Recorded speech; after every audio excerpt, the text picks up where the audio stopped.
کراچی شاہ Faisal colony میں دکان میں ہولناک آتش زدگی کا واقعہ پیش آیا ہے۔ ریسکیو ٹیموں نے آگ پر قابو پا لیا ہے۔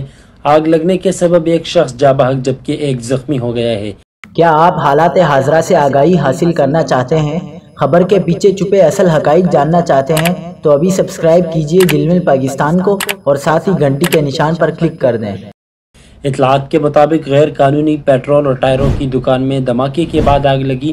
آگ لگنے کے باعث رہائشی عمارت میں لوگ بھی پھنس گئے تھے۔ فائر بریگیڈ حکام کے مطابق جائے حادثے پر 5 گاڑیوں نے آگ بجھانے کے عمل میں حصہ لیا۔ بلڈنگ کی بالائی منزلوں پر رہائشی فلیٹس بھی تھے۔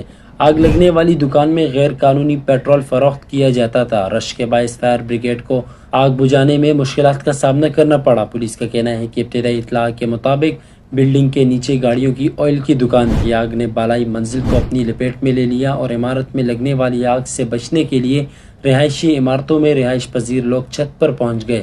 پولیس کا کہنا تھا کہ فائر بریگیڈ کی 5 گاڑیوں نے آگ بجھانے کے عمل میں حصہ لیا اور انتہائی کوششوں کے بعد وہ آگ پر قابو پانے میں کامیاب ہو گئے۔ آگ لگنے کے بعد شاہ فیصل کالونی کے ساتھ ساتھ لانڈی ہائیڈرینٹ میں بھی ایمرجنسی نافذ کر دی گئی ہے۔ ریسکیو حکام کے مطابق عمارت سے ایک 55 سالہ شخص کی لاش نکالی گئی ہے جو عمارت کی سیڑھیوں سے برآمد ہوئی تھی۔